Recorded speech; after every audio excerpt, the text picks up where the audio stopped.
Hello friends, आज हम study करेंगे स्पेक्ट्रोस्कोपी। स्पेक्ट्रोस्कोपी ये पॉइंट है फार्माकोग्नोसिस सेकेंड का यूनिट 5 का बेसिक्स ऑफ फाइटोकेमिस्ट्री। जनरली हम इसमें देखेंगे कि स्पेक्ट्रोस्कोपी के फाइटोकेमिस्ट्री में कौन से एप्लीकेशन है, वो किस किस के लिए यूज़ होता है for the isolation, purification and identification of crude drug. सबसे पहले हम देख लेते हैं कि what is meant by spectroscopy. Spectroscopy क्या होती है? Spectroscopy is a study of interaction between matter and electromagnetic radiation. ये एक इंटरेक्शन होती है मैटर और इलेक्ट्रोमैग्नेटिक रेडिएशन। अब इलेक्ट्रोमैग्नेटिक रेडिएशन कौन कौन से हैं? जैसे कि X rays, gamma rays, cosmic rays, UV rays, IR rays. इनमें इन सब के साथ में जो मैटर की इंटरेक्शन होती है और फिर हम उसके वजह से हमें मॉलिक्यूल ड्रग का स्ट्रक्चर पता चलता है, उसका मॉलिक्यूलर वेट पता चलता है, उसके अंदर के प्रेजेंट कार्बन हाइड्रोजन पता चलते हैं, उसके अंदर का प्रेजेंट फंक्शनल ग्रुप पता चलता है। इस सब स्टडी को हम कहते हैं स्पेक्ट्रोस्कोपी। इसमें generally X rays, gamma rays, UV rays आते हैं। ये एनालिटिकल टेक्निक के लिए यूज़ होता है।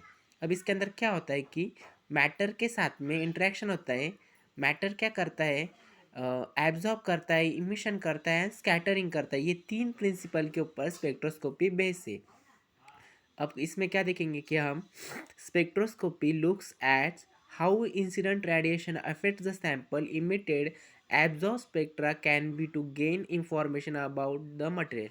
क्या करता है स्पेक्ट्रोस्कोपी? रेडिएशन सैंपल के ऊपर गिरते हैं, उसे अफेक्ट करते हैं, वो एब्जॉर्ब करती है और स्पेक्ट्रा देती है। स्पेक्ट्रा यानी ग्राफ देती है। ग्राफ पे से हमें पता चलता है कि उसके अंदर का मॉलिक्यूलर वेट की, सैंपल का मॉलिक्यूलर वेट क्या है, सैंपल के अंदर प्रेजेंट कंस्टिट्यूएंट कौन सा है, सैंपल का फंक्शनल ग्रुप क्या है, सैंपल में प्रेजेंट कार्बन कितने, सैंपल में प्रेजेंट हाइड्रोजन कितने। ये हमें with the help of spectroscopy पता चलता है। अब इसके एप्लीकेशन देख लेते हैं। ये इसका एप्लीकेशन क्या है? क्रूड ड्रग के डिटेक्शन के लिए, आइडेंटिफिकेशन के लिए, उसके क्वालिटी कंट्रोल टेस्ट के लिए ये यूज़ होता है। फिर उसके अंदर का कंटामिनेंट यानी कुछ इम्प्योरिटी प्रेजेंट है तो इम्प्योरिटी पता चलती है विद द हेल्प ऑफ, जैसे कि ऐसा एक ग्राफ आने वाला है। ये स्टैंडर्ड ग्राफ है पर इस सैंपल में इम्प्योरिटी प्रेजेंट है तो वो ग्राफ कुछ ऐसा अलग आ जाएगा, नहीं कि फिर हम ये टेस्ट ग्राफ को स्टैंडर्ड ग्राफ से कंपेयर करते हैं, हमें पता चलता है कि इसमें इम्प्योरिटी है। देन उसकी फंक्शनल ग्रुप पता चलता है with the help of I R radiation. Then with the उसका मॉलिक्यूलर वेट पता चलता है with the help of mass spectroscopy. फिर यूवी स्पेक्ट्रोस्कोपी में क्या होता है कि यूवी स्पेक्ट्रोस्कोपी में हम अडल्ट्रेशन, इफ क्रूड मटेरियल में कुछ अडल्ट्रेशन है तो हमें अडल्ट्रेशन पता चलता है। अब यूवी रेस क्या करती है? ये सैंपल है हमारा, सैंपल में हमने ईएमआर, इलेक्ट्रोमैग्नेटिक रेडिएशन कौन से? UV, cosmic, X rays, gamma rays, visible, IR rays, इसके अंदर ट्रांसफ़र करते हैं। वो हमें एक ग्राफ देता है। ये ग्राफ में जो जो चेंजेस होते हैं हम वो सीन करते हैं। ये वही डेफिनेशन है interaction between matter and electromagnetic rays. अभी एएमआर क्या करता है? एएमआर दो टाइप के होते हैं। एएमआर के दो कैरेक्टरिस्टिक होती है, वेव कैरेक्टरिस्टिक होती है और एक पार्टिकल कैरेक्टरिस्टिक होती है। ये वैक्यूम में से पास होते हैं। अभी इसमें दे एएमआर कौन से है, अब हमने पहले ही बता दिए हैं।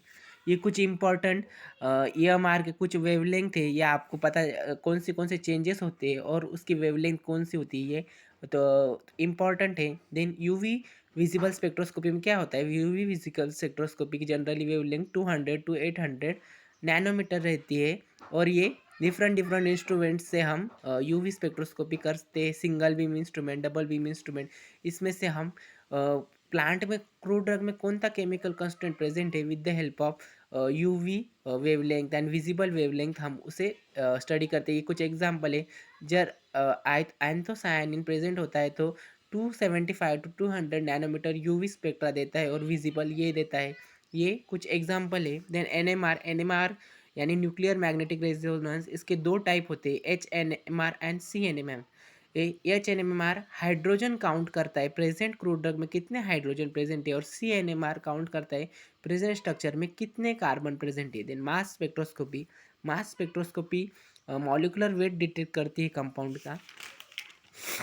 Then IR spectra functional group detect करने के लिए यूज़फुल होता है। इसमें जनरली तीन रीजन होते हैं, नियर रीजन, मिड रीजन, फार रीजन। नियर यानी नज़दीक का, जो नज़दीक देती है, then mid reason and far यानी थोड़ी लंबाई पर। फिर ये फंक्शनल ग्रुप डिटेक्ट करने के लिए यूज़फुल होता है, यानी ये क्या करता है कि इलेक्ट्रोमैग्नेटिक आईआर सैंपल एब्जॉर्ब करता है और एक ग्राफ देता है।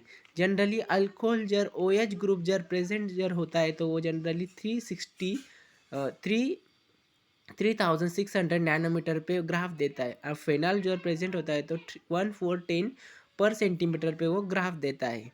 तो ये है। और एक्सरे जनरली फंक्शनल ग्रुप की पोजीशन डिटेक्ट करने के लिए यूज़फुल होता है। और UV spectroscopy carbon bond double bond है, ट्रिपल बॉन्ड है, यानी सैचुरेटेड अनसैचुरेटेड, ये डिटेक्ट करने के लिए यूवी स्पेक्ट्रोस्कोपी यूज़फुल होती है। Thank you friends. ये शॉर्टकट है, आप अपने दिल से ये एक बार आपको समझ में आया तो आप इसके अपने दिल से बना के लिख सकते हैं। So friend, thank you. If you have like this video, please like share and subscribe.